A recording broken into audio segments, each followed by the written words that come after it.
The year is 1328, and the mightiest kingdom in Europe has no king. In a palace outside Paris, the air smells of beeswax and fear. Servants whisper in corners, waiting for the priest to close the eyes of Charles IV, last of the Capetian line. For 3 centuries his dynasty has ruled France, built cathedrals, crushed crusaders, and bent popes to its will. But tonight the royal bloodline ends. No son, no heir, only silence, and a crown with no head to wear it. Outside, frost grips the stone courtyards, torches flicker in the wind. Somewhere in the distance a bell tolls for the dead, though no one yet knows it tolls for an entire age. If you enjoy these journeys, a like and a subscription mean more than you think. They directly keep this channel alive, and I'd love to hear from you too. Where are you listening from? And what time is it right now? Now, together we still slip into the journey. By morning, messengers are already galloping through the gates of Paris. The city wakes to rumours instead of prayers. In the echoing halls of the Louvre, nobles gather in panic. Priests clutching scrolls, courtiers arguing over words written in Latin 500 years old.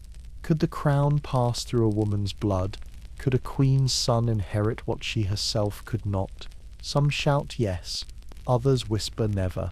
The air feels heavy, electric, like a storm about to break, and as the candles gutter and smoke curls up to the painted ceilings, someone utters the phrase that will define the next century. No woman shall inherit the throne of France. They think they've restored order. Instead, they've written the first line of 100 years of war. That spring, the nobles gather at Reims Cathedral. Beneath stained glass light, they anoint a new king, Philip of Valois, cousin to the dead monarch. The choir sings. Incense drifts upward like fog over a battlefield not yet fought. But far across the Channel, in the damp halls of Westminster, another monarch listens to the news in silence. Edward III of England, young, ambitious, the grandson of a French princess, believes the crown should have been his. His claim is not madness. By blood he is closer to the throne than Philip VI. But his mother's name, Isabella, stands between him and destiny. Under the rule of men, her womb counts for nothing. For nearly a decade, the illusion of peace holds. Between 1329 and 1336, embassies cross the Channel, each carrying smiles and insults in equal measure. In Gascony, English banners still hang above wine-rich valleys.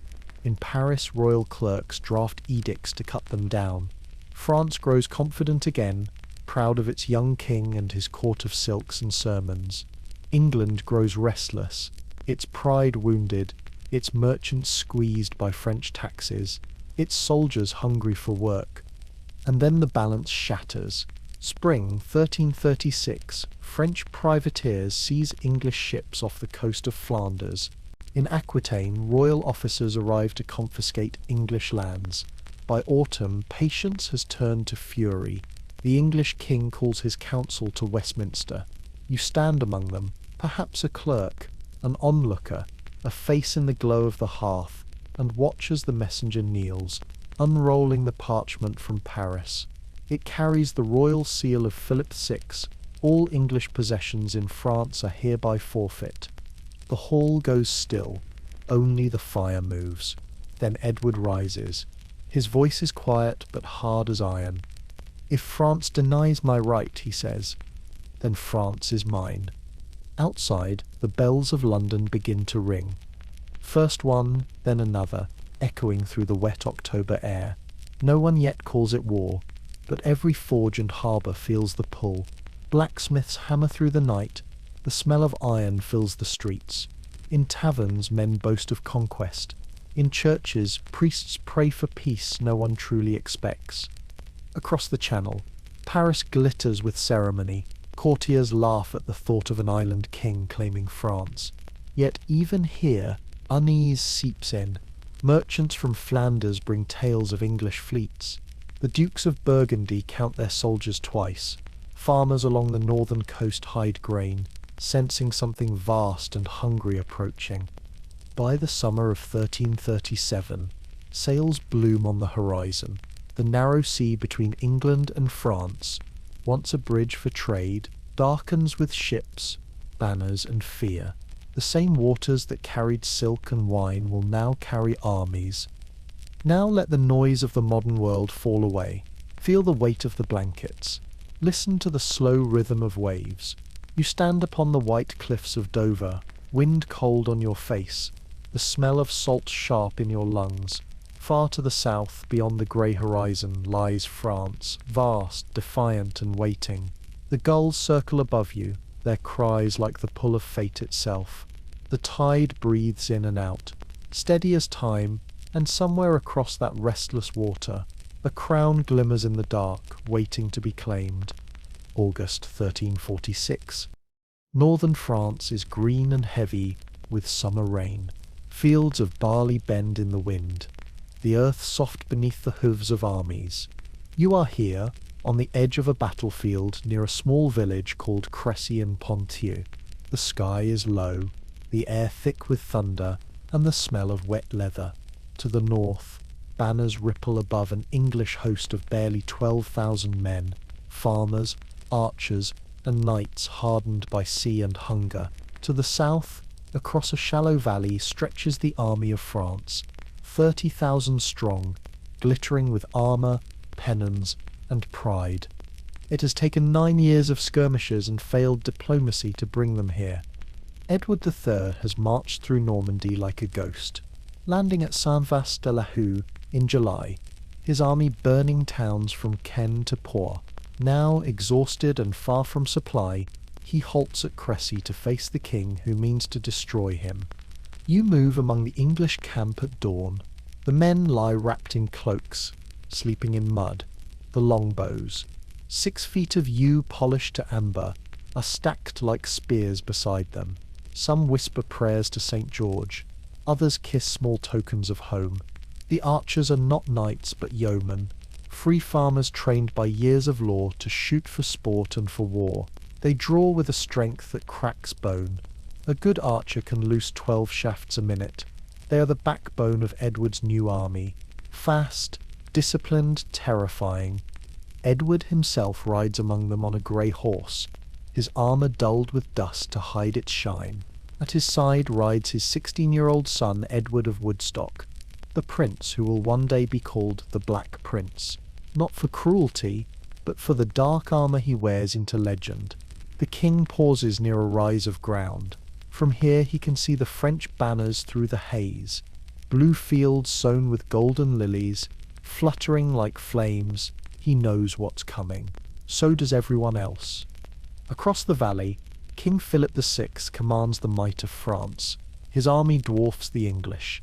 He has knights of every great house, Burgundy, Lorraine, Flanders, thousands of mounted men-at-arms, each wearing armour worth a farm. His banners alone are worth a fortune. Crimson silk, painted with saints and beasts, edges gilded for glory. With him ride his Genoese mercenaries, crossbowmen hired from Italy, and behind them a forest of lances. He believes victory inevitable. How could 12,000 wet, tired English peasants stand against the flower of French chivalry? The battle begins by mistake. Around 3 in the afternoon, a thunderstorm rolls in from the west, drenching both armies. Rain seeps through bowstrings and crossbows alike. The Genoese mercenaries forming the front line try to keep their weapons dry under their pavises, heavy wooden shields painted with serpents and suns. But when the rain stops, their bowstrings are slack and useless. Edward's longbowmen, by contrast, unstring their bows during the storm, hiding them beneath their caps and cloaks. Now, as the clouds part and the first sunlight cuts through the mist, they restring and wait. Philip's order comes too early. His commanders shout over the thunder of hooves, sending the Genoese forward to test the English line. Drums beat. Trumpets blare. Thousands of mercenaries march uphill into the wind, loosing a few short volleys before realizing their range is hopelessly short. The English reply with a sound like tearing cloth, the sudden hiss of 20,000 arrows in flight. The air turns black. Within moments, the front ranks of the Genoese collapse. Men fall screaming, shields splintering, bolts clattering to the ground. Horses rear and bolt. Behind them, the French knights, impatient for glory, mistake the chaos for cowardice. Kill the dogs. Someone shouts. Perhaps the Count of Alençon, perhaps another noble drunk on pride. Lances lower, spurs dig in, and the chivalry of France charges straight into its own mercenaries. You hear it before you see it. The roar of impact, the metallic shriek of horses crashing into men. The field becomes a storm of armour and mud. The English archers loose again and again and again. The longbow shafts punch through mail and visors, breaking flesh and bone. The valley fills with a hiss like rain, only sharper, death falling in endless rhythm. On the English right, the Prince of Wales fights for the first time in his life. His banner, 3 white ostrich feathers, and the motto Ich dien, I serve, flutters above him. He fights not on horseback, but on foot, beside his men, sword dull with blood and mud. When a wave of French knights breaks through the archers and slams into his position, messengers rush to the king begging for help. Edward III refuses. Let the boy win his spurs, he says, and the boy does. When the smoke clears, the Black Prince still stands, his armour dented, his face streaked with grime. Around him, the ground is carpeted with the fallen nobility of France. As dusk settles, the slaughter continues. The French attack again and again. 16 charges in all, each one crushed beneath a storm of arrows and mud.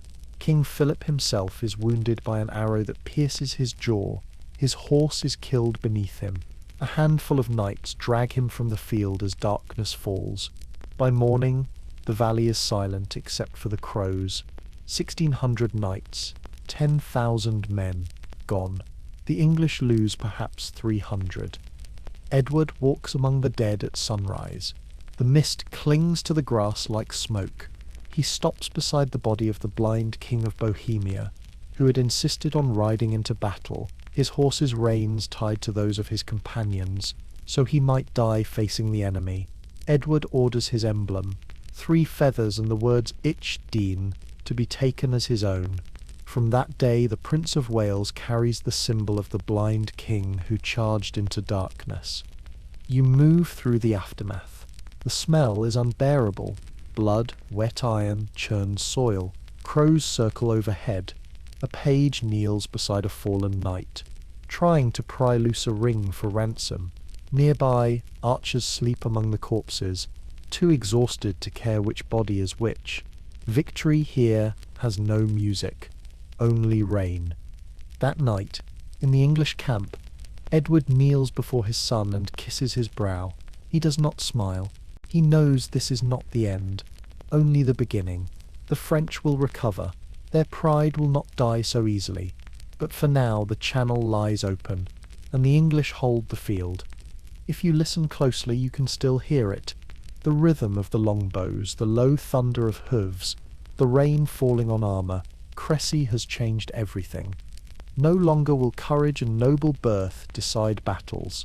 From now on, victory belongs to discipline, patience, and the deadly silence between the sound of the bowstring and the fall of the arrow. You lie back in the grass. The night wind cool on your face. The stars above you are distant, pale and endless. The war moves on, but the world beneath them has changed forever. The summer after Crécy smells of victory and rot. The English army, exhausted but triumphant, marches north along the Channel coast. Fields lie blackened behind them, villages emptied, wells poisoned, livestock slaughtered to deny pursuit. King Edward III rides at the front beneath a torn banner embroidered with lions and lilies. Around him, 12,000 men move like a tide of mud and iron. Their destination is Calais, a walled port city that guards the narrowest point between England and France, the key to the continent itself. Whoever holds Calais holds the throat of Europe. In early September 1346, the English arrive before its gates. The city rises from flat salt marshes, its ramparts thick and pale, its harbour crammed with fishing boats and merchant cogs. Calais is not merely a fortress, It is a jewel, wealthy, stubborn, proud. Its commander Jean de Vienne knows his walls can endure for months, maybe years. Behind them are 10,000 civilians and 2,000 men-at-arms. Beyond them lies nothing but marsh, wind and sea. The siege begins quietly. Edward builds his camp south of the city, on a low ridge called Sangata. Around it, his engineers drive oak piles into the mud, raising towers, palisades and ditches. Within weeks a new town emerges, Ville d'Edouard, complete with timber houses, a church, even taverns. Ships from England unload food and weapons every day, escorted by the navy under Admiral Robert Morley. The king means not to storm Calais, but to starve it. By November, winter closes in. Rain turns the fields to swamps. Horses sink to their knees in the mire. Men shiver in their tents, their clothes stiff with salt. Yet Edward's discipline holds. The longbowmen dig trenches. The engineers raise catapults and bombards, crude cannon that roar smoke but shatter few stones. The war is still medieval, but something new is stirring in its fire and noise. Inside the walls, Jean de Vienne refuses to yield. He is crossbowman from Genoa, pikeman from Picardy, and the spirit of a people who will not kneel. Each morning the city's bells toll as if for mass, and the garrison lines the ramparts to taunt the enemy. They paint insults on boards and hang them from the walls. Lions with broken teeth, Englishmen drowning in barrels of wine. Sometimes at night they launch surprise sorties, 200 men rushing out through the marshes to burn English wagons or drag prisoners back behind the gates. The fights are brief, brutal, and silent afterward, the cries swallowed by fog. Through the winter both sides suffer. The English eat dried fish and rye bread shipped from across the Channel. The French survive on dwindling stores of grain and salted meat. Rats grow fat in the granaries. The citizens begin to whisper prayers over empty bowls. In February 1347, a French relief army under Philip VI marches north, more than 30,000 men. Knights, mercenaries, levies from Flanders and Burgundy. For months they shadow the coast, searching for a way to break the siege. Edward's army braces for attack, but Philip hesitates. The marshes are deep, the English fleet controls the harbour, and the memory of Crécy still hangs over every noble in France. When his scouts report that Edward has fortified every approach, the king turns back. Calais is abandoned to its fate. Spring comes slow and cruel. Disease spreads through the city. Bread is made with ground bones, wine is thinned with seawater. Mothers barter jewellery for handfuls of grain. Jean de Vienne orders the mouths of the useless fed to the enemy. The old, the sick, the children, 1,600 starving civilians are pushed through the gates toward the English lines. Edward watches as they stumble across the mud, thin as shadows, their eyes dull with hunger. For a long moment no one speaks. Then he orders that they be fed and escorted to safety. Even war leaves room for mercy, though not for long. By June the city is a coffin. Every horse, dog and pigeon is gone.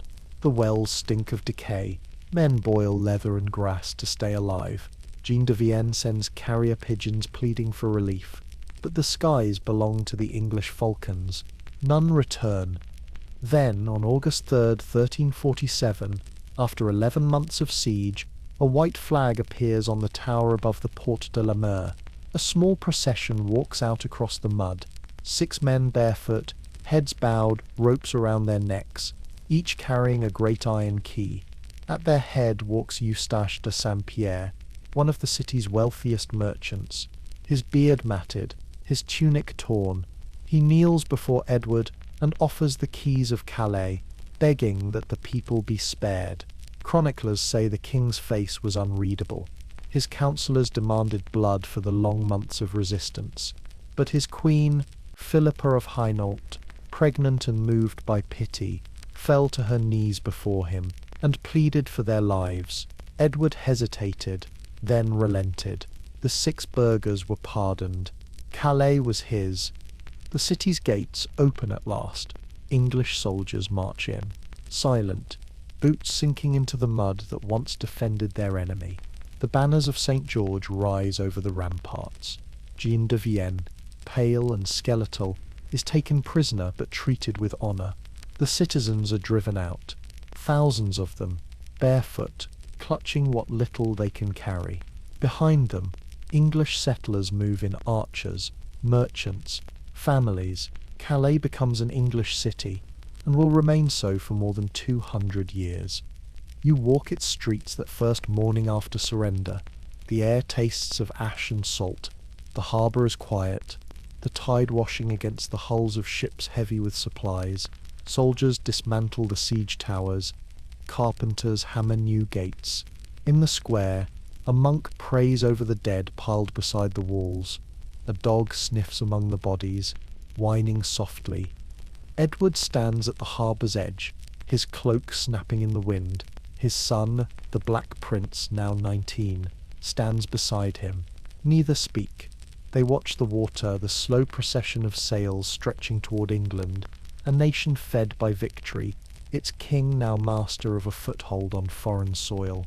The Siege of Calais has cost him a year, thousands of lives, and a fortune in gold, but it has given him something far greater, a bridgehead on the continent, a port for every future invasion, a symbol of endurance and power.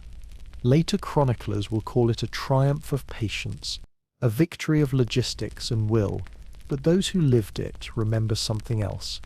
The hunger, the stench, the quiet cruelty of waiting for the world to die behind stone walls. As night falls, the campfires flicker along the shore. The sea glows with their reflections as if the stars themselves have come down to rest on the water. The wind carries the faint sound of bells from the ruined city, a single note, thin and broken, ringing through the dark. You listen until it fades. Then the waves take it, and only the sea remains. If you enjoy these journeys, a like and a subscription mean more than you think. They directly keep this channel alive. The bells of Calais have only just fallen silent when the next sound begins. A cough, somewhere in the dark. At first no one notices. It is the winter of 1347. Soldiers returning to England bring their spoils, their scars, their stories. They also bring something else.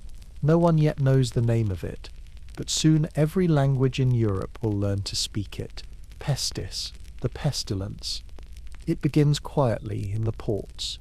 Messina, Marseille, then Genoa, where ships from the east arrive heavy with silk and rats. In their grain holds, fleas carry a sickness borne far away in the dry plains beyond the Black Sea. Within weeks it rides the trade routes north like a storm. By spring it reaches Paris, by summer Calais, by autumn London. You are there when it begins to show. The city smells wrong, not of life, but of sickness. The markets are half empty. Bread grows expensive. The air feels heavy, thick with incense from the endless funerals. In narrow alleys, physicians in long leather robes walk past with hollow eyes, their beaked masks stuffed with herbs. People whisper that the stars have turned against mankind. Some say it is God's punishment for the blood spilled at Crécy and Calais. Others swear the Jews have poisoned the wells. No one agrees, and no one survives long enough to find out. In a single year, 1/3 of Europe dies. Not just soldiers and peasants, but abbots, merchants, queens, even children unborn. Villages vanish in silence. Priests bury so many they forget the prayers halfway through.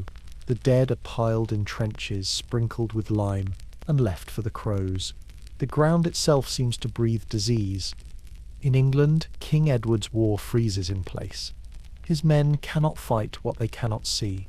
In the spring of 1349, ships carrying reinforcements to Calais drift unmanned into harbour, crews already dead at sea. The longbows that once sang at Crécy are quiet now. The fields outside London lie fallow. Sheep wander through the furrows. You walk there one morning, boots sinking in soft earth. No birds sing. The silence feels holy and wrong at once. Across the Channel, France suffers worse. Calais stands nearly empty, its English garrison reduced by half, its streets echoing with the hollow sound of wind through open shutters. Paris becomes a city of funerals. The king, Philip VI, flees to the countryside but cannot flee the air. When he dies in 1350, people say even royalty cannot buy breath. His son John II, later called the Good, takes the throne in a kingdom that feels cursed. In the monasteries, monks write that the world is ending. In the fields, the survivors discover that life must go on. Labourers are few now, and wages rise. Serfs leave the land that bound them for centuries, demanding pay, freedom, food. The lords call them ungrateful. The priests call them lost. But the plague has changed everything. The old order has cracked. A man who once ploughed for pennies now sets his price, and if his master refuses, he simply walks away. You move through this broken landscape. The air smells of smoke and spring. Grass grows over forgotten graves. In towns, weeds climb through cobblestones. The war has stopped, but peace has not come. It is as if the world itself has held its breath and forgotten how to exhale. By 1351, the plague has burned through Europe like a great fire. In its wake, everything is different. The tax collectors return to find no one left to tax. The churches stand half empty. Their stained glass glows in sunlight. No one comes to see.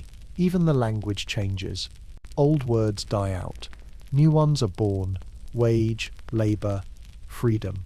In England, Parliament passes the Statute of Labourers, ordering every man to work for the same wages as before the plague. It fails, of course. Laws cannot bind ghosts. You walk through a village in Normandy. The houses lean inward like drunks. Their doors hang open. A wooden toy lies in the mud, untouched for years. On a fence, a single black cloak flaps in the wind. You remember its smell, vinegar and fear. You pass an orchard where the trees still bloom white, though no one remains to pick their fruit. The blossoms fall and rot beneath your feet. Those who live begin to change in other ways. Religion loses its certainty. Pilgrims no longer walk to Rome or Canterbury. They stay home, afraid of strangers and of heaven alike. Some turn to flagellation, men marching barefoot, whipping themselves through the streets until their backs run red, crying that God must see their pain. Others lose faith entirely. If the church cannot stop death, then perhaps God no longer listens.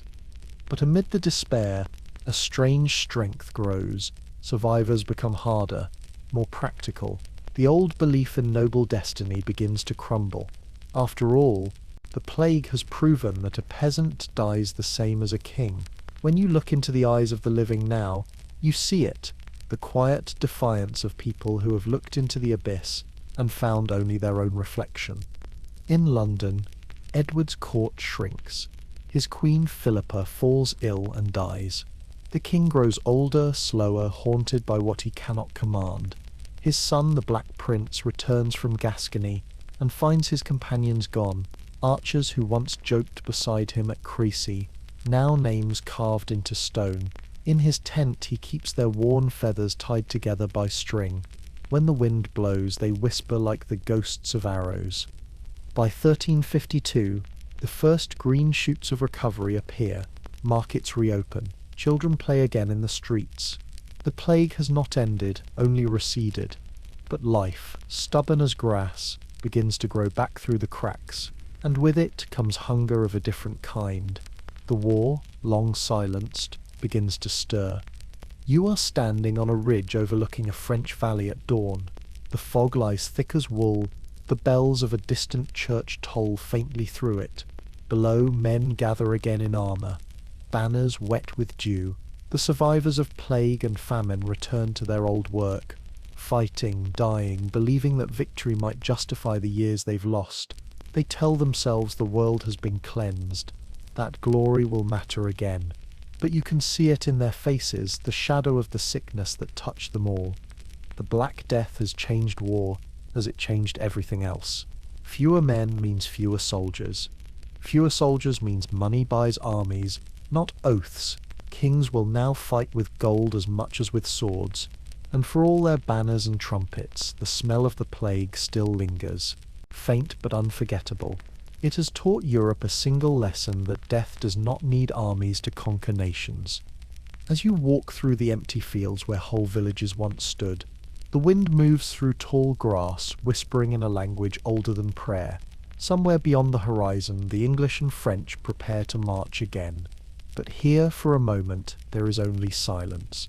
The hush after the storm, the soft breathing of a wounded world. You lie back on the earth, damp and cold beneath you. Above, the clouds drift slow and white. The war sleeps, the plague fades, and for the first time in years the air smells clean. You close your eyes and hear nothing. No bells, no battle cries, no coughing, just the wind, steady and endless. The world is still alive. September 1356.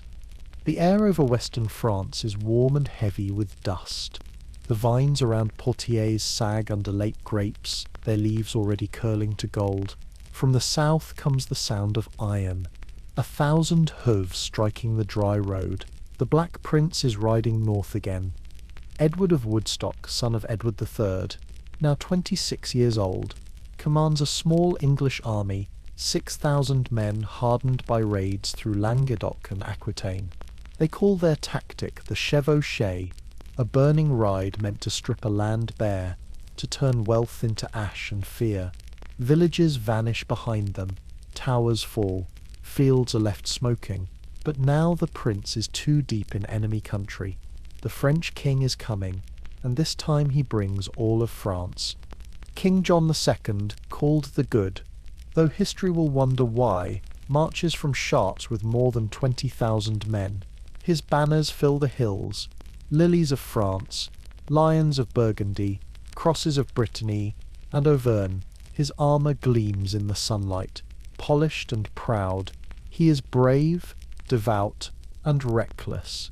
He believes in chivalry, in God's favour, in the simple weight of numbers. You walk with the English as they fall back toward Poitiers, the dust clinging to their boots. They move like ghosts through ruined farmland, searching for ground where the longbow might sing again. At last they find it, a low ridge near the village of Noailles, flanked by hedgerows and vineyards, narrow lanes fenced with thorn and ditch. The Black Prince halts there, looks around and smiles. It is perfect ground for defence, tight, uneven, fatal to cavalry. On the evening of September 18th, English scouts watch the glow of thousands of French campfires flicker on the horizon. The prince sits by his own fire, sharpening his dagger, his black armour hanging beside him like a shadow. He knows they will be outnumbered 4-1. He also knows what the longbow can do. He has seen it at Crécy. He believes discipline can outlive chaos. At dawn, the French advance. Drums, horns, and the rolling thunder of hooves fill the valley. Their vanguard is led by the king's eldest son, the Dauphin Charles, followed by a second line under the Duke of Orléans, and a third under the king himself. Each division glitters with mailed knights and men-at-arms. Between them march the crossbowmen of Genoa and the infantry from Picardy, shouting Montois Saint-Denis until the air itself seems to tremble. The Black Prince watches from the ridge. Behind the hedges he stations his archers, 1,000 on each flank, their stakes driven deep into the ground. In the centre stand his men-at-arms, 2,000 of them, dismounted, shields locked, spears planted. Sir John Chandos and Sir James Audley command the wings. The Gascon captains take the rear. Horses are sent away. Everyone fights on foot. The first French charge comes too early. The Dauphin's division moves uphill through the vineyards. Armoured horses slipping on the loose earth. Arrows rise in dark clouds. Arch after arch, the hiss like rain in summer. The French ranks break. Men fall tangled among vines. The survivors turn back, colliding with those behind them. But King John refuses to wait. His second line pushes forward, crushing the retreating troops. Trumpets blare, banners twist in the smoke. Again the archers loose. Shafts pierce visors, find the joints of plate. Horses rear and roll over their riders. The screams drown everything. Still the French advance. You see them coming. A wall of steel and fury. Knights hacking at hedgerows to reach the English line. When they break through, it becomes hand-to-hand, sword against poleaxe, mace against mail. The sun climbs higher, the air thick with heat and blood. Somewhere in the chaos, Sir James Audley fights like a man possessed, struck by arrows, his armour dented. He refuses to fall. After the battle, he will ask that his ransom money be given to his squires. Such gestures are the last breath of chivalry. Around him, the English hold. Hours pass. The French attack collapses again and again against the same hedge. The Black Prince watches, waiting. Then he gives the signal. Out of the dust behind the ridge bursts the English reserve, a small troop of mounted men under Captal de Boeuf. They wheel around the French flank, charging downhill into the enemy rear. Panic spreads like fire. King John fights in the centre, his golden crown flashing on his helm. Around him stand his 4 sons, the youngest only 14. They refuse to leave his side. The English close in, shouting for surrender, but the king will not yield. His standard falls and rises again, held by the knight Geoffroy de Charny, who dies clutching it. At last, surrounded and bleeding, John lowers his sword and asks for mercy. It is the end. By sunset, the valley is a graveyard. 11,000 French lie dead or captured. The English have lost perhaps 200. The Black Prince walks among the bodies, mud up to his knees, looking for his father's enemies. When he hears that the King of France has been taken alive, he orders him brought to his tent. You follow as they enter. A canvas pavilion lit by candles, the smell of sweat and wine. The English captains rise when King John appears, still in armour, his crown dented, his eyes hollow but proud. The Black Prince steps forward, kneels, and offers him his own seat and supper. It is not fitting, he says, for so great a king to stand while I sit. That night they dine together, victor and captive, while outside the moans of the wounded drift through the camp. Chroniclers will later write that the young prince served his prisoner himself, pouring wine with his own hands. Some will call it nobility, others theatre. Perhaps it was both. When dawn breaks, the scale of the disaster becomes clear. France has lost its king, its nobility shattered, its pride drowned in blood. The ransom demanded will be unimaginable. 3 million gold écus, more than the kingdom can raise in a decade. The peasants will pay it in sweat and famine. John II is carried to Bordeaux, then shipped to England, a royal prisoner treated with ceremony but not with freedom. In London he is paraded through the streets, crowds cheering the foreign king in chains. Edward III receives him in Westminster, with courtesy and calculation. A captive monarch is worth more alive than dead. For France, the defeat at Poitiers is worse than Crécy. Its harvests fail, its roads fill with brigands called the Tarred Venus. The latecomers, soldiers turned thieves who roam the countryside looting and burning. The Dauphin Charles, now regent, struggles to hold a realm collapsing under its own weight. Taxes multiply, revolt brews. The Estates General, once obedient, begins to question the divine right of kings. You ride through the ruins months later. The vines are black, the fields trampled, the crows rise in clouds at every step. By the roadside lies a rusted helmet, half buried in weeds. Inside it, a mouse has made its nest. War has devoured the age of honour. The knight who charged for glory now sells his sword for pay. The king who believed himself chosen by God now eats from the hand of his enemy. You can almost hear the old world cracking. In the Tower of London, King John keeps a small chapel where he prays each morning. He asks for his ransom to be lowered, for peace, for forgiveness. But the war no longer belongs to kings. It belongs to merchants, bankers, and the hunger of nations that will not stop until the last coin, the last field, the last breath is spent. You step out of the tent into the damp English dawn. The air smells of rain and river mist. Behind you, the captive king prays. Ahead, beyond the Thames, the world shifts again toward rebellion, toward new wars, toward a France learning that even in defeat it has survived. The bells of Poitiers are long silent now. But sometimes, when the wind changes, you can still hear them, faint, hollow, ringing not for victory or loss, but for the end of certainty itself. The war sleeps, but the kingdom does not heal. After Poitiers, France breathes like a wounded beast. Its king is gone, its nobility buried in foreign soil, its fields burned to stubble. Peasants stumble through the ruins of harvests that no longer exist, dragging ploughs through mud where bones still lie beneath the furrows. For 4 long years, King John II languishes in London, a royal captive honoured with feasts he cannot enjoy. He plays chess with his guards, dictates letters to his sons, prays to a god who feels very far away. When the Treaty of Bretigny is signed in 1360, he buys his freedom with everything France has left: Aquitaine, Calais, and 3 million gold écus in ransom. The parchment bears his seal. The ink is still wet when the treasurers begin to count.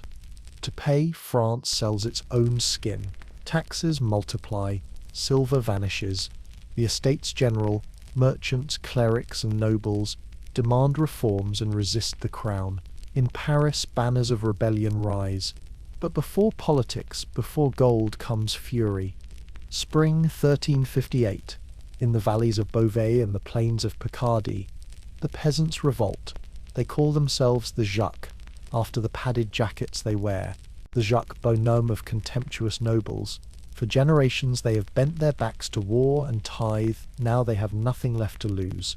With sickles and flails they storm the manors, burn the ledgers, hang the bailiffs from trees.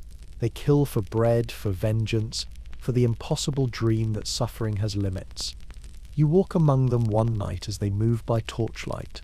Smoke, sweat, and the hiss of grain catching fire. The glow spreads from hill to hill. The revolt lasts only weeks. Crushed by mounted knights under Charles of Navarre, the fields fall silent again, but something irreversible has begun. Fear now travels upward. By 1364, King John dies, still haunted by the debts he cannot pay. His son, Charles V, inherits not a realm but an equation of loss. Thin, pale, cautious. He is everything his father was not. They call him Low Sage, the wise king, because he learns what France must become to survive. He abandons the glory of charges and banners for the patience of bureaucracy. He rebuilds the treasury, the army, the faith of towns that had forgotten what kings were for. Under his constable, Bertrand du Guesclin, France begins to rise again. Du Guesclin is no shining knight. He is dark, squat, shrewd, a soldier who fights with cunning, not pageantry. He trains companies of professionals, wages wars of sieges instead of battles. Slowly, town by town, the English are pushed back. By the time Charles V dies in 1380, the map has changed. Almost every conquest of Edward III is gone, but the victory is fragile. The new king, Charles VI, is only 12 years old. The regency falls to his uncles, greedy, fractious men more interested in titles than governance. Taxes rise again. The countryside starves. The English across the Channel watch and wait. Years pass. Charles grows tall, handsome, generous, and then suddenly the mind begins to crack. It happens in 1392 on a road near Le Mans. The king, riding to punish a rebellious duke, hears a clang of steel behind him. In a flash of panic, he draws his sword and turns on his own escort, killing 4 of them before collapsing, foaming at the mouth. When he wakes, he remembers nothing. The court calls it a fever of the soul, but it will return again and again, worse each time. You are there one night in the great hall of Paris when it happens anew. The torches smoke. The courtiers whisper. Charles stares into nothing. He believes he is made of glass and will shatter if touched. He runs through the corridors, screaming that demons pursue him. Servants bar the doors, queens and doctors weep. Outside, the people begin to call him Charles Le Fou, the Mad King. Madness is a crown that never comes off. Power passes from his trembling hands to those of rival dukes, his brother Louis of Orléans, and his cousin John the Fearless, Duke of Burgundy. Between them grows a hatred that will drown France in its own blood. Paris divides like a wound. The Burgundians claim they protect the people. The Armagnacs, followers of the Duke of Orléans and later of Count Bernard of Armagnac, claim to defend royal authority. At first it is intrigue, pamphlets, spies, assassins in the alleys. Then in 1407 it turns to murder. On a cold November night, Louis of Orléans rides through the streets after visiting Queen Isabeau. A gang waits in the shadows by the Porte Barbette. Torches flare, swords flash. They drag him from his horse and hack him to death on the cobblestones. In the morning, Paris wakes to find the king's brother lying in a pool of frozen blood. Burgundy does not deny it. John the Fearless boasts of cleansing France of a traitor. The civil war is no longer hidden. You walk those streets weeks later. The smell of pitch and blood lingers between the shuttered stalls. Graffiti scrawled on the walls reads Vive Bourgogne in red chalk. The river carries bodies downstream. Every parish flies a different flag. The university debates sin and loyalty. The butchers' guild patrols with axes. The madness of one king becomes the madness of all. In the south, the Armagnacs raise armies in the name of the Dauphin Charles, another prince with cautious eyes and endless patience. In the north, the Burgundians ally with England, now ruled by a new dynasty, the House of Lancaster. When Henry IV dies in 1413, his son Henry IV takes the crown, young and ruthless, hungry for glory. The century turns and the war, dormant for decades, wakes again. France is no longer one country but two illusions of itself, one ruled by a madman in Paris, the other by a child prince in Barge. The people no longer know whose banners to follow. They know only that the taxes never stop, that the harvests grow thin, and that every promise of peace sounds like another lie. You move through the court at the Hotel Saint-Paul where the king sits, wrapped in furs even in summer, eyes blank. The queen whispers with Burgundy's envoys. Courtiers dance, drink, and pretend the kingdom is not dying around them. In the markets, coins are clipped. Bread is mixed with sawdust, and prophets shout that the Antichrist walks in armour. In 1415, when Henry V crosses the Channel with 30,000 men, France is too broken to resist. Its armies are divided, its nobles at each other's throats. Even God seems to have chosen sides again. The rain begins to fall, the same cold rain that once soaked Crécy and Calais. You stand on a bridge over the Seine and watch it drift past, carrying petals, refuse, perhaps the memory of sanity. The bells of Notre Dame toll, not for prayer but for alarm. Somewhere beyond the river, the English land at Harfleur. Within a month they will march east toward Agincourt, and France, poor, proud, unhealed, will meet its own reflection once more. The city grows quiet.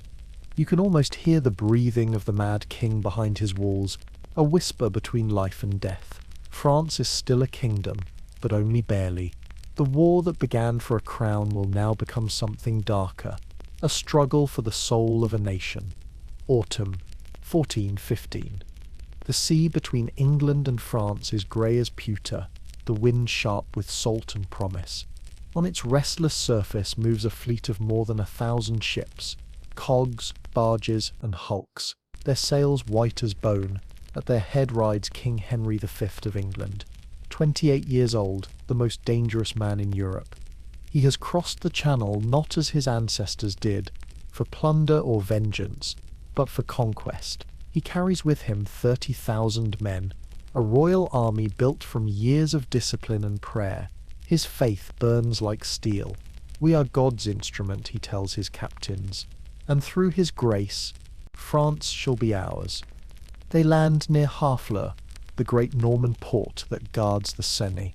The siege lasts 5 brutal weeks. Cannon roar, towers burn, the air fills with flies and fever.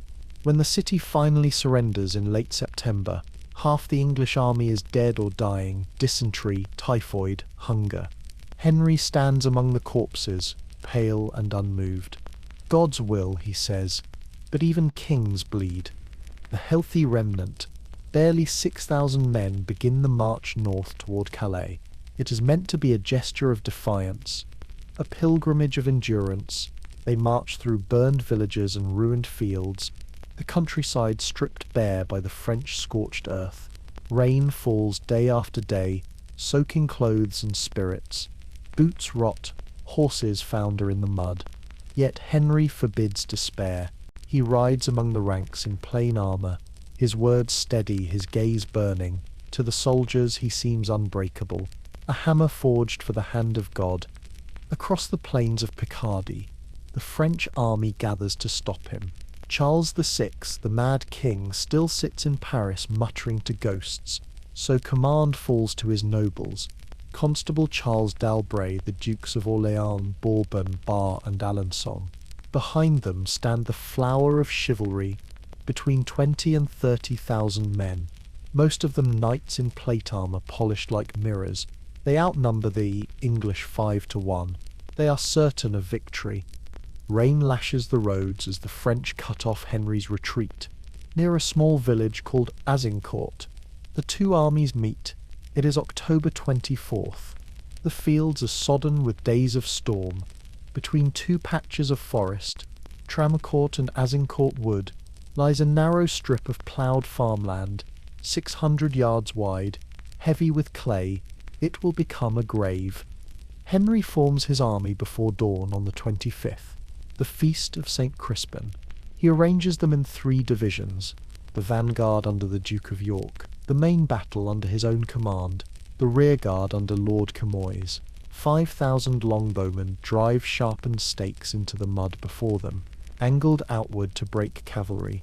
Among them stand only a few hundred knights and men-at-arms. They are exhausted, hungry, and outnumbered, but they hold the high ground, and the wind is with them. The French spend hours deploying. Pride slows them. Nobles argue over precedence, each demanding the honour of the front line. When at last they are ready, the field glitters with armour. Trumpets sound. Horses paw the earth. They advance, slowly, magnificently, fatally. Henry raises his hand. "In the name of God and St. George," he cries. The English archers kneel, kiss the muddy ground and draw. The first flight of arrows rises with a hiss like rain through leaves. Tens of thousands follow. The sky darkens. The longbow is not elegant. It is brutal. 6 feet of yew, drawn with 150 pounds of force. The arrows fall from the clouds with enough power to pierce mail and dent plate. They strike horses in the chest, men in the joints, visors, eyes. The front of the French line collapses before it even reaches the stakes. Then comes the weight. Hundreds of knights press forward, their hooves churning the mud to soup. Horses slip, riders fall. The next ranks trample them. The narrow field becomes a trap, chivalry sinking beneath its own splendour. The longbowmen loose again, laughing through their exhaustion. The noise is deafening. The whistle of arrows, the clang of armour, the screams of men drowning in filth. You stand among them, the smell of wet iron, mud, sweat and fear filling your lungs. The arrows hum past your ear like bees. When the French finally reach the English line, they are too few and too tired to break it. Hand-to-hand fighting begins. Daggers between visor slits, mullets, cracking helmets, knives soaring through straps. The archers throw down their bows and join the slaughter, wielding hammers, axes and shovels. In the chaos, the Duke of York is crushed to death. The Duke of Alençon nearly reaches Henry himself, striking his crown and denting his helm before being cut down. The king fights on foot beside his men, shouting for them to hold. His surcoat, embroidered with the leopards of England and lilies of France, is smeared with mud. To his soldiers, he looks less like a monarch and more like a man possessed. By mid-morning the first French line is gone. The second falters. The third, their greatest lords, desperate to salvage honour, advances into the same mire. The weight of bodies, armour and horses turns the field into a pit of suffocation. Men drown standing up. The banners fall, one after another. Suddenly, a cry goes up from the English rear. The baggage train is under attack. A band of French camp followers and fugitives have begun looting. Believing a new assault is coming, Henry gives a terrible order: all prisoners are to be killed. His captains hesitate. Among them are nobles worth fortunes in ransom, but the king's voice is iron. Kill them all. The archers move through the heaps of wounded, blades flashing. The cries echo through the fog. It is not glory now, but survival. By noon it is over. The field at Agincourt belongs to England. The cost is unimaginable. More than 6,000 French dead, among them the Constable d'Albret, the Dukes of Alençon, Brabant and Bar, 90 great lords, 1,500 knights. English losses, fewer than 400. As the sun breaks through the clouds, Henry kneels in the mud and gives thanks to God. Around him, the ground steams with blood and rainwater. The crows have already begun to gather. That night, in the ruins of a farmhouse, the king orders the names of the fallen read aloud. His voice is hoarse, almost gentle. When the list ends, he stands, exhausted, and says quietly, "We few, we happy few." The men laugh, not in triumph, but in disbelief that they still live. Across France, the shock is absolute. The chivalry of a nation lies broken in one morning's mud. The English call it divine judgment. The French call it a massacre. The world calls it Agincourt. You walk the field after the battle. The ground squelches beneath your boots. The banners hang torn from snapped lances. The lilies of France lie face down in the muck. A knight's hand protrudes from the mud, fingers curled as if still grasping his sword. Nearby, a broken crossbow glints in the weak light. The rain begins again, soft and endless. The wind carries the smell of wet grass and death. You close your eyes and listen. Beneath the sound of water, you can almost hear the heartbeat of a dying age, the last echo of armor before the guns arrive. Henry will march on. He will take Normandy, Paris, and at Troyes he will force the French to name him heir to their throne. But here, in this narrow field between two woods, he has already changed history. The age of the knight is over. The age of kings and nations has begun. The winter of 1428 is the coldest anyone can remember. The fields around the Loire lie frozen, the trees bare and black against a colourless sky. France has fallen into silence again, a kingdom half occupied, half mad and wholly tired. The English rule the north from Paris to the sea.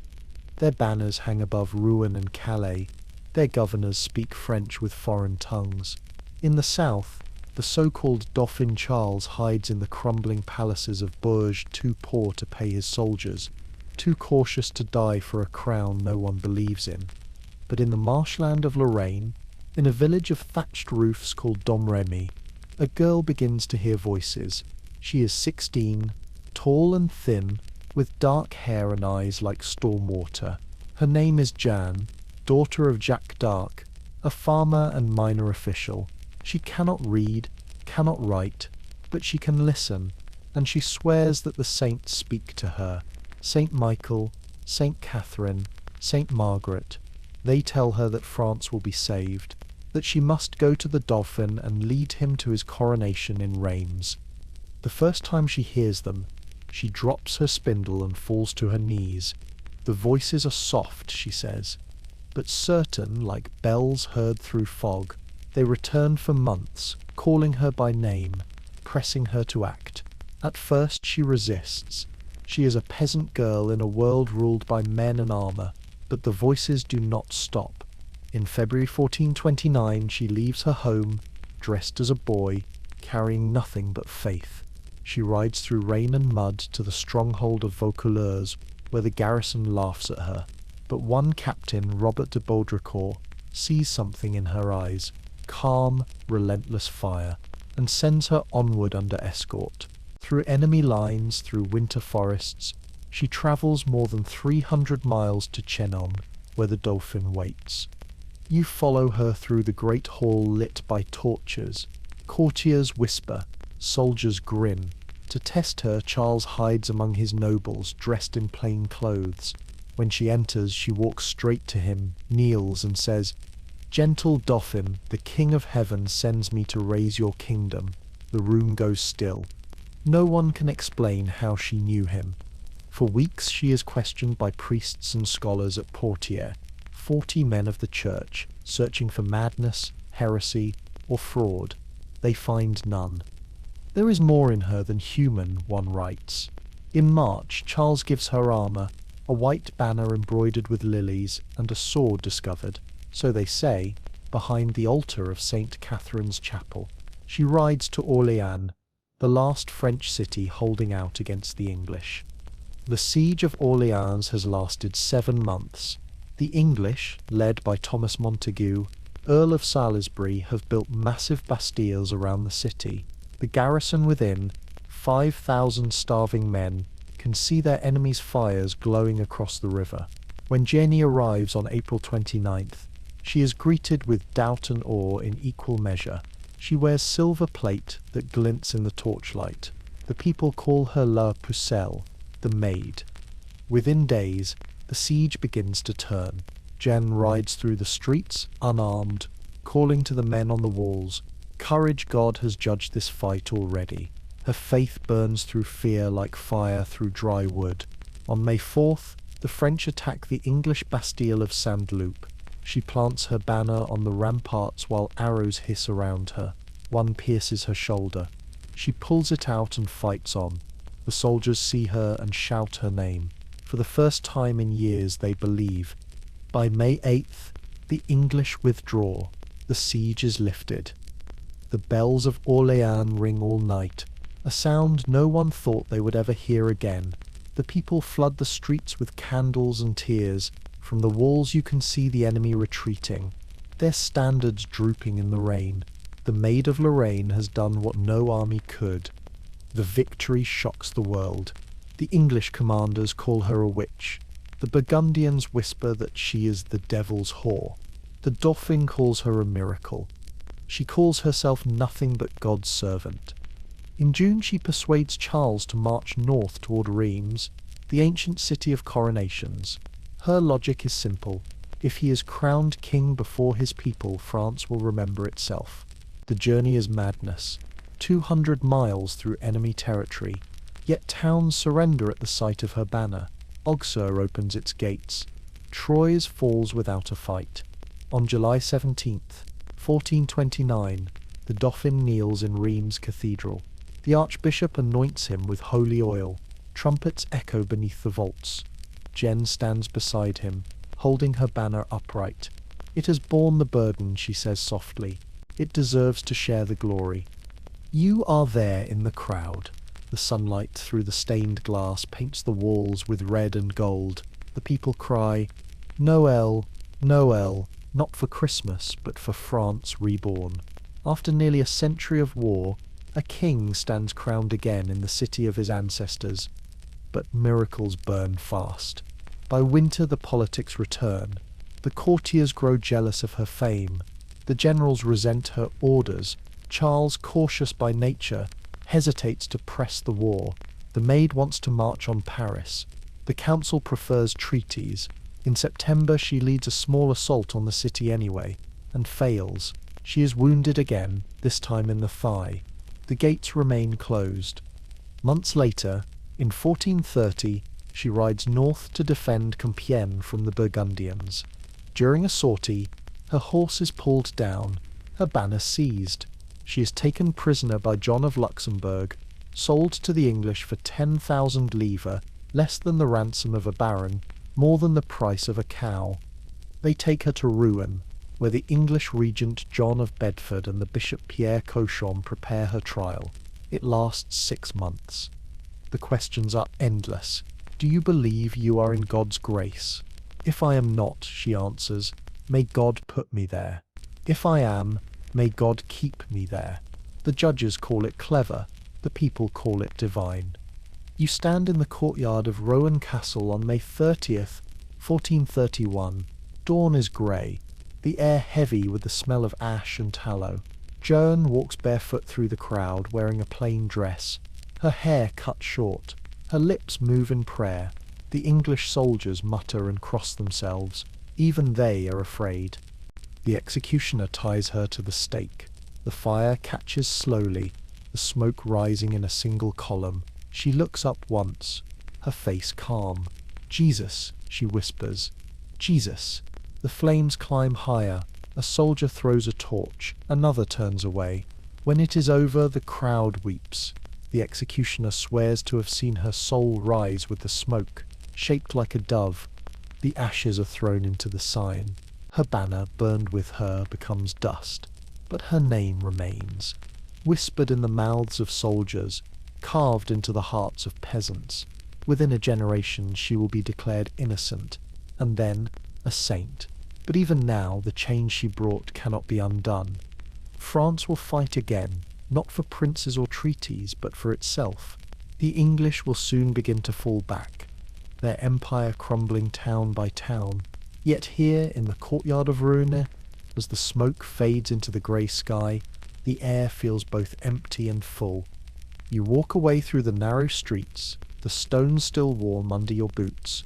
Bells ring somewhere in the distance, not for death, but for awakening. For the first time in 100 years, France has a soul again. If you enjoy these journeys, a like and a subscription mean more than you think. They directly keep this channel alive, and I'd love to hear from you too. Where are you listening from? And what time is it right now? The smoke from Rouen has barely cleared when the tide of war begins to turn. The year is 1435.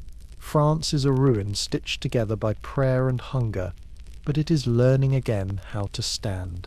At the Congress of Arras, the impossible happens. Philip the Good, Duke of Burgundy, reconciles with King Charles VII, the same Dauphin whom Joan had led to Reims. In a single stroke, the English lose their oldest and strongest ally. The world tilts. Paris, long held under English rule, opens its gates to the returning French in 1436.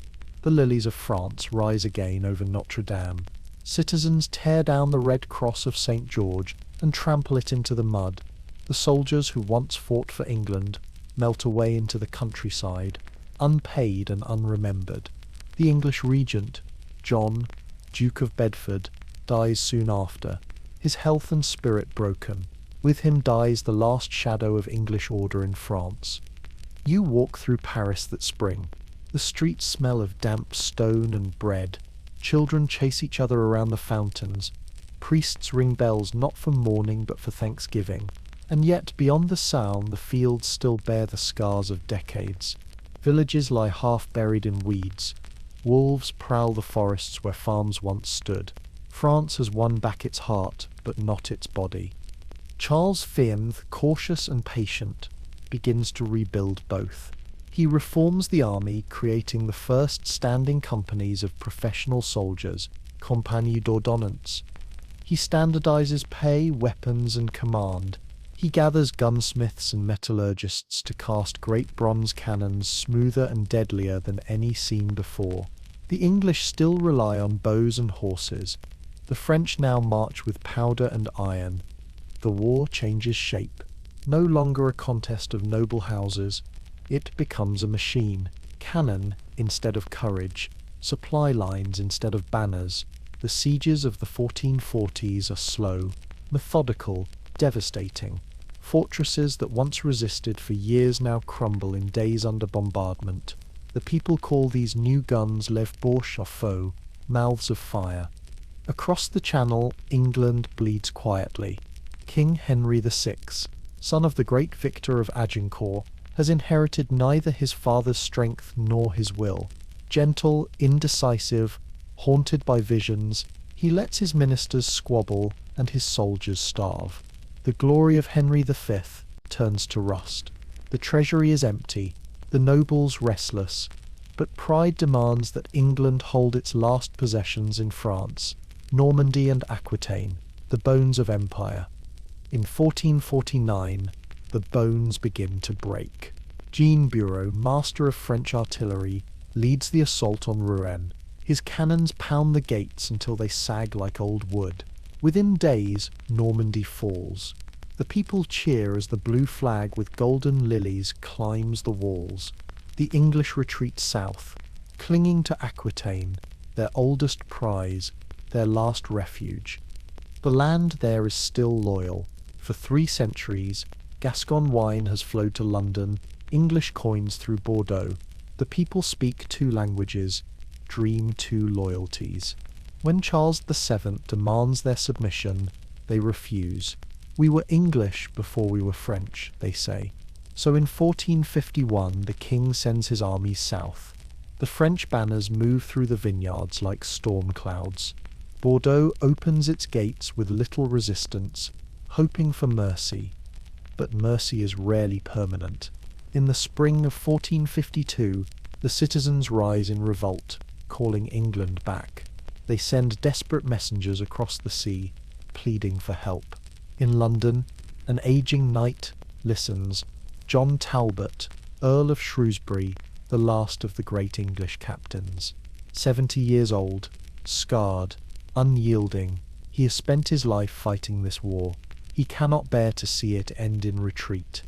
Talbot gathers what he can, 3,000 men, a handful of ships, and lands once more in Gascony. The crowds in Bordeaux cheer as his banner rises above the gates. For a few brief months it seems as though the old days might return. English patrols on the walls, the smell of beer in the taverns, the illusion of empire flickering one last time. But the new France is not the old one. By 1453, Charles VII has forged an army unlike any before it, trained, paid, equipped with field artillery that moves on wheels and speaks with thunder. Its commanders, John Bureau and his brother Gaspard, are not knights but engineers.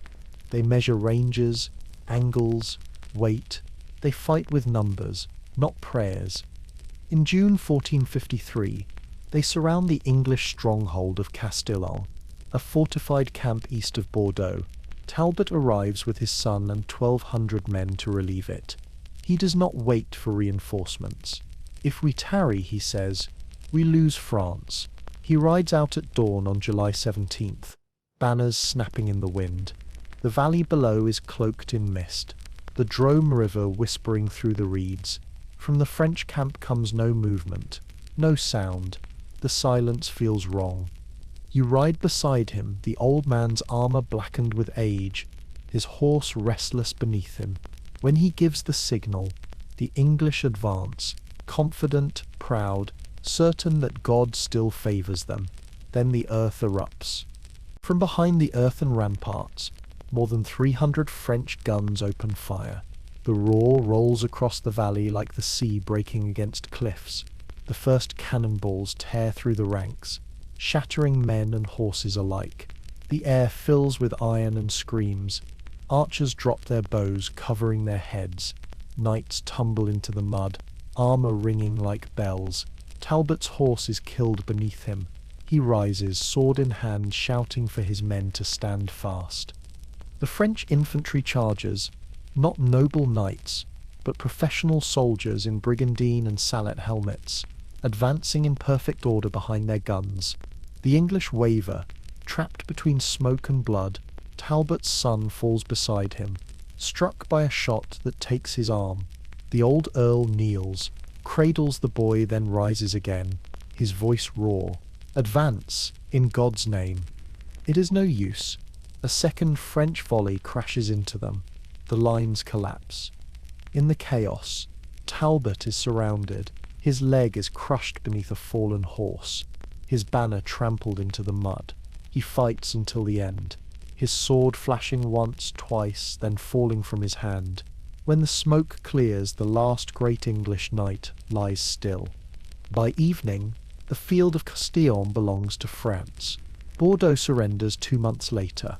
On October 19, 1453, the English garrison marches out under truce, their armour dull, their eyes hollow. Behind them the gates close. Only Calais remains English, a single stone island in a sea of loss. You walk through the vineyards after the army has gone. The grapes hang heavy, purple against the autumn sun. The air smells of soil and smoke and rain. Farmers return to their ruined homes. Children chase each other through the broken streets. The war has burned a century of life from Europe, and now the land breathes again, cautious and uncertain. In London, news of the defeat reaches King Henry VI, already slipping into madness. The crown that once ruled half of France now trembles upon a mind that cannot hold it. Within 2 years, England will fall into its own civil war, the Wars of the Roses, as if the curse it cast across the Channel has returned home. In France, Charles VII walks through the palace at Bourges, his face lined, his eyes distant. He orders prayers for the dead, then decrees new taxes, new roads, new guns. The kingdom is whole again, but changed. It has learned to fight like a nation, to think like a state. You stand on the banks of the Garonne as dusk settles over the water. The river runs slow and red in the light of the setting sun. Somewhere in the distance, a bell rings, calm, unhurried, neither for war nor victory, just for evening. 116 years have passed since Edward III claimed the crown of France. Thousands of battles, millions of lives, and one endless tide of ambition have flowed into this quiet moment. The wind rustles through the vines. The cannons are silent. The Empire of England has vanished like smoke over the fields. You close your eyes, listening to the soft hum of insects, the low murmur of the river, the world finally remembering peace. The war ends quietly, without trumpets or treaties. No banners fall, no swords are lowered in ceremony. One season fades into another, and people simply notice that the roads are safe again, that the taxes go to repair bridges instead of raising armies. The 100 Years' War dies the way most wars die, not from peace, but from exhaustion. It is 1453. France is whole again, though its soil is stitched with graves. Fields once scorched to ash now shimmer with wheat.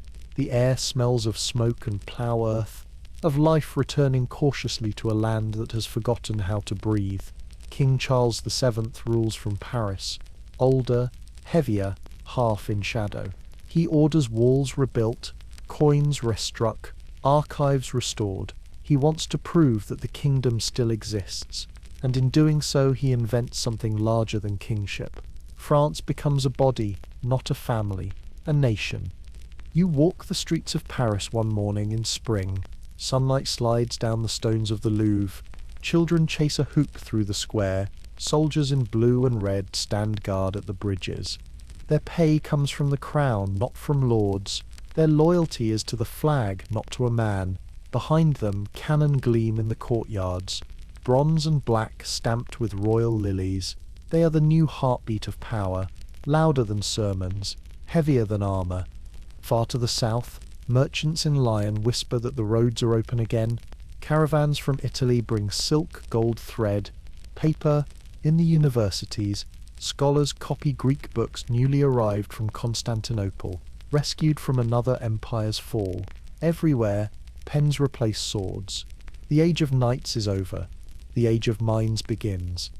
Across the Channel, England sits in twilight. Its conquests are gone, its king broken. Henry VI wanders his palaces, murmuring prayers no one answers. His nobles gather armies against each other, the red rose and the white. The fields that once fed the longbowmen of Crécy now feed civil war. Women patch mail again, but this time for brothers, not for foreigners. The echo of France's century has crossed the sea. You stand on a cliff, above Dover. The wind smells of salt and endings. To the south, the water glitters where so many fleets once sailed. Edward's proud armadas, Henry's shining ships, the battered hulks limping home after defeat. All gone now. Only gulls wheel above the tide, their cries thin and eternal. The sea that once divided kings now connects their ghosts. In France, the memories linger. Old men in taverns still talk of the Maid, of the day the bells of Reims rang again. Farmers still find arrowheads in the furrows when they plough. A rusted helm hangs above the door of a village church, offered as thanks for survival. The children ask whose it was. The priest shrugs. Perhaps English, perhaps French. Does it matter any more? In Rouen, the The marketplace where Joan of Arc died smells of bread again. Vendors shout. Pigeons flutter. Sunlight spills on cobblestones once blackened with ash. Every year, on the anniversary of her death, the bells ring at dawn. No sermons, no speeches, just sound. A reminder that faith can burn and still leave light behind. You travel south along the Loire. The river runs wide and slow, its banks lined with new stone houses. Men who once carried swords now carry tools. The towers of Château de Chinon stand quiet, ivy climbing their walls. Here, 20 years earlier, a peasant girl had convinced a prince that crowns were still worth wearing. Now the rooms echo with swallows. History has already moved on. Beyond, the vineyards of Bordeaux glisten in late sun. The soil is dark, rich, calm. No banners, no cannon, no foreign voices. The war that began with a question about inheritance ends with something more subtle, ownership of the land itself. The French no longer fight for who will wear the crown. They fight for what the crown represents, the right to belong. Even the church has changed. The plague, the madness, the endless years of killing have eroded fear. The priests speak more softly now, less of damnation, more of compassion. Cathedrals that once echoed with soldiers' boots now echo with the scratch of quills as scholars chart the stars, measure the earth, question everything. Some call it heresy, others call it rebirth. You pause in a quiet field outside Tours. The grass moves in waves, whispering against your legs. If you close your eyes, you can almost hear them. The ghosts of 100 years, archers and knights, kings and farmers, saints and thieves. Their voices are faint, but not angry. They sound tired, almost relieved. The echoes blend. Crécy's reign, Calais' hunger, Poitiers' cry for mercy, Agincourt's thunder, Rowen's fire. Each fades into the next, until all that remains is one long sigh. Europe has grown up. It has learned that courage can destroy as easily as it can save, that faith can be both weapon and balm. It has learned that even victory must bow to time. In the royal chapel at Saint-Denis, beneath the carved effigies of kings, candles flicker around a simple stone marked Charles VII. Beside it, another tomb waits empty, for the son who will rule after him, for generations yet unborn who will call themselves not vassals, not subjects, but French. The walls hum faintly with the wind outside, a sound like breathing. And beyond those walls, the world keeps moving. Printers in mines arrange metal letters into words. Sailors in Lisbon chart new oceans. Painters in Florence study light, as if it were salvation. What began with feudal pride ends with curiosity. The same fire that burns cities now kindles thought. You stand at the window of an inn, somewhere between Reims and Paris. The rain drifts across the fields, gentle, endless. In the distance, a farmer drives an ox through soil that once ran red. Each furrow gleams like a scar, healing. You realize that the story is no longer about kings at all. It is about the people who endured them. Night comes. The candles dim. Outside, a single bell tolls the hour. You lie back, the mattress rough but warm, the air smelling faintly of earth and wood smoke. The century that began in pride and fire has ended in silence and rest.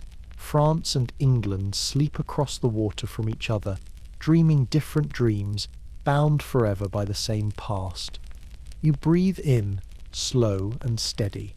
The sound of rain merges with your heartbeat. History drifts farther away, kings fading, armies dissolving, banners turning to dust.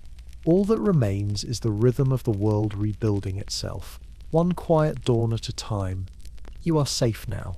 The sea is calm, the war is over. And somewhere beyond the horizon, the bells begin to ring for morning. Sweet dreams.